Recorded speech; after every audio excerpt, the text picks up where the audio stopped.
the goal is to put that half and that half in there.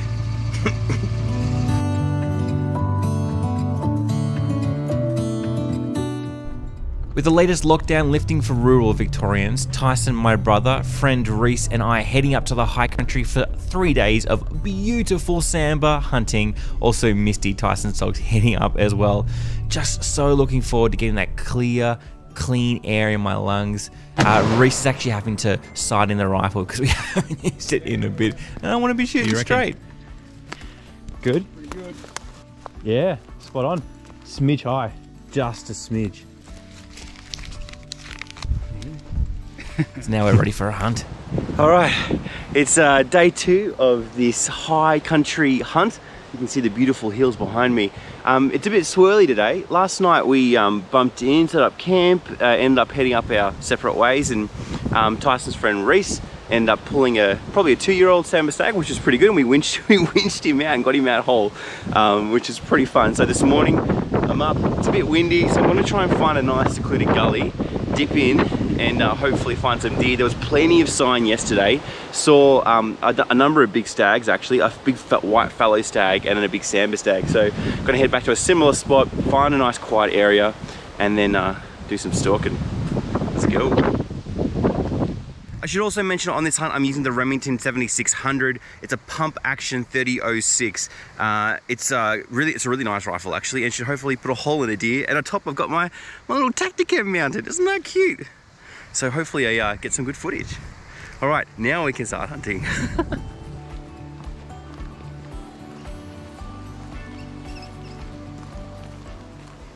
So I was literally just walking across the track to go to the destination that I was looking for, kind of popping down some ridges, and I heard a snap in the dogwood, and so I kind of walked over just off the road. We're probably like, I don't know, like 5 meters off the road, and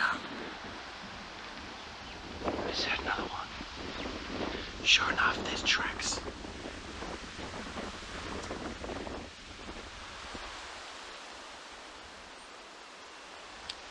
All 3 here. So I tried to call it in, but it's just way too thick in there.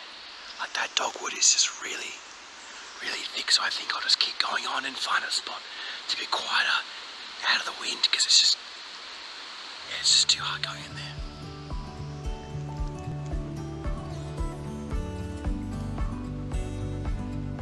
So what's good at the moment is that I've got the wind in my face. As I move down this way, the wind is coming up and hitting me in the face, and it's really windy today, which is kind of good and bad. It's bad because, I mean, I can't hear as much, and it's pushing the smell around. So every time I walk through an area, that wind is picking it up. So as long as I keep the wind in my face, like this, then I should be okay. It does make for a difficult hunt, but when you've got a view as good as that, how can you complain, right? Let's keep going. Check this out.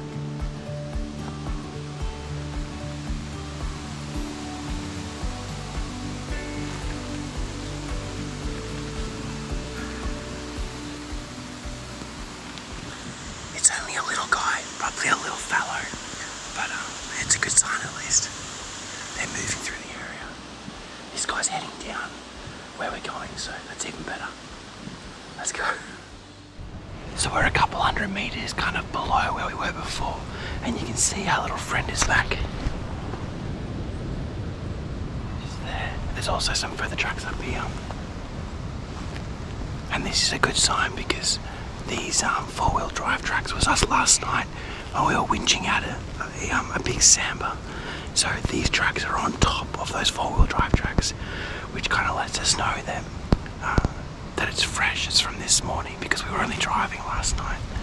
There he is again. Looks like he's heading back up that way. We want to keep heading down towards the fringe land, so we just need to get cracking while the wind is good and in our favour.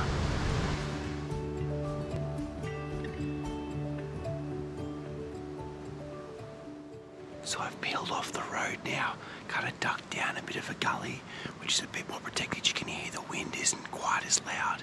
So what I was hoping was that the deer would be moving out in here, because there still is a fair bit of sunlight around, as you can see, through these areas.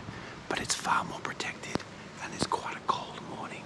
So they're wanting to get up, get moving, get out of the wind, which is robbing the heat from their body. But also, I mean, it's a good spot because look, there's a fair bit of sun around, so I'll just keep weaving my way through these areas. I don't want to drop too far off the saddle.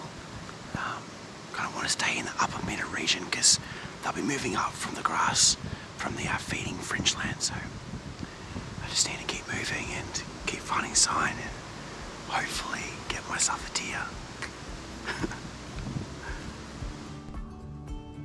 So after a bit more time hunting, I decided to stop and have lunch and do the world's worst job at peeling a banana ever.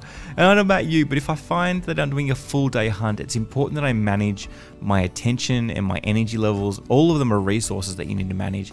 And just stopping and reading a book or having some food can do wonders for resetting your biological clock, getting you back in the rhythm. You don't want to get fatigued just by pushing through a hunt. It can actually ruin a hunt. And sure enough, after a little bit of a stop, I discovered this awesome game trail that gave me the trifecta of moving towards deer. You'll see an imprint in the mud, and then you move a meter or so and you see a second one, and you get a length of the stride kind of in perspective, and you move a little bit further and you see a third one, and then you kind of see the second in the trifecta. You see like some scat or some poo on the ground, and you can get a sense of how fresh it is. And then the third trifecta is you kind of raise your eyes up off the track and you see a broken stick at like waist height. You get a sense of how high the animal is. Just by resetting your awareness, you can really open up your hunting experience. So I was just walking along that game trail where I saw the sign, and it kind of led over me to this tree here. You can see on it, this has been used for rubbing. So what happens is, the stags, once their antlers are getting all fuzzy, it irritates them. So they come and find trees like this when they're in velvet, and they rub and grind against it. See these marks up here from his horns, and this is obviously where it's all rubbed. It's an all rubbing, but it's still a good sign that we're on the right path.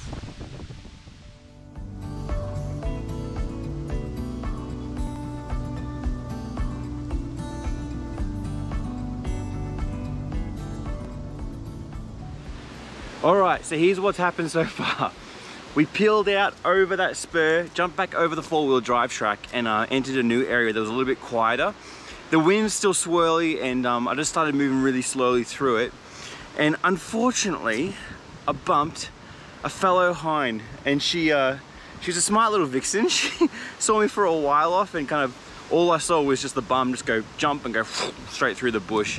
I just got a message from my brother Tyson. It looks like he's got a cow, a Sambar cow. So that means that Reese has got a stag, Tyson's got a cow, and I got nothing. So I'm gonna head back up to camp, I'm gonna have lunch, and then I'm gonna pump out probably with Reese, hit a different spot where the wind's a little bit more favorable, and just keep going. You gotta keep going, but there's no point keep going when the conditions aren't in your favor. So be smart. I'm gonna be smart and walk an hour back to camp and eat some food, and then go from there.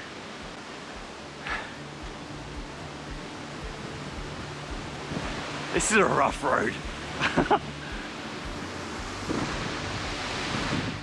As I was walking back to camp, I was reminiscing on just how good and blessed it is to have the opportunity to go out there and cover country like that, to push your body, to harvest your own meat, to spend time with brothers and friends in camaraderie, to breathe in that clean, fresh air and push your bodies in ways you maybe haven't pushed it before, to expand your senses and test your hunting skills.